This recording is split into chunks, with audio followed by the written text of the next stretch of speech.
Welcome to a brand new series, where we're taking on a thrilling adventure as an engineer starting from scratch. Our goal is to create, build and innovate with a twist, as we'll be limited to only minimal mining, with a focus on reverse engineering. This means that our protagonist, who knows absolutely nothing about engineering, will have to grind down items and reverse engineer them. However, be warned, as some materials may be lost in the process. To add to the challenge, our engineer will also have to manage their water and food supplies. So, buckle up and join us on this exciting journey of discovery and innovation, as we dive into the world of modded space engineers.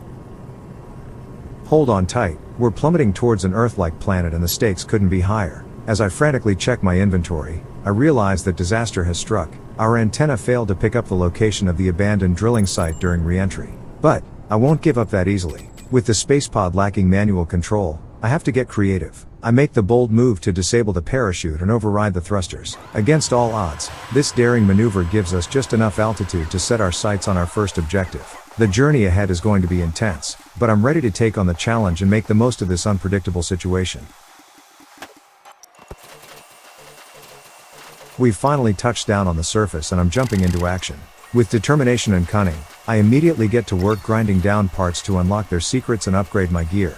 But I can't push forward without a secure base to rest and store my extra supplies. With limited resources at my disposal, I rise to the challenge and ingeniously piece together a makeshift passenger seat, using only the bare essentials. And the adventure doesn't stop there, as I roll up my sleeves and scavenge for resources to craft a life-saving emergency ration dispenser. My next move: turning contaminated water into a clean and drinkable source of sustenance. Get ready for a journey like no other, as I forge ahead and take on the unknown.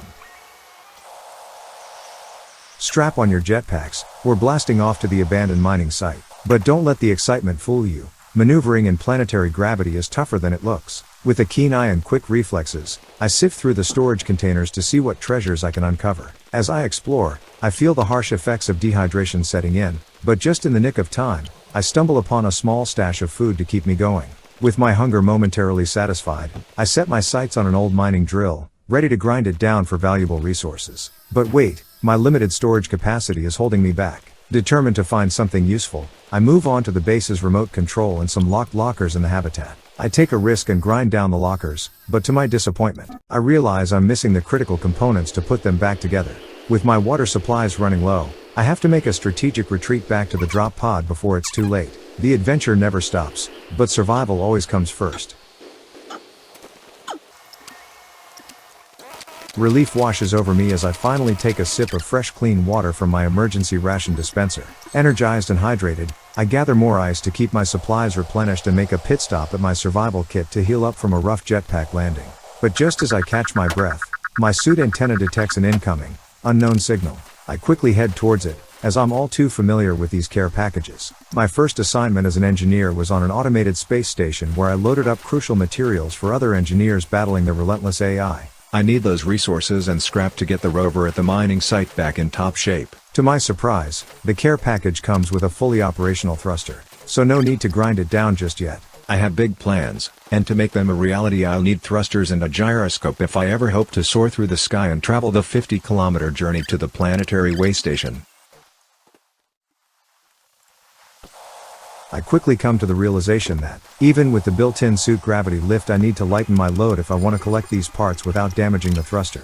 So, I jetpack over to the drop pod, ditch anything I don't need, and snag the thruster and small battery. Refilling the emergency rations dispenser for more purified water, I begin whipping up some emergency rations. They may not be filling, but they'll keep me from starving. Gathering ice, organic materials, and stones from the survival kit, I crush them into the perfect ingredients for my makeshift meal.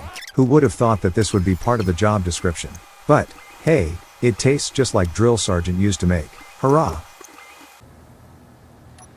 Another unknown signal has arrived and I'm not one to turn down a helping hand.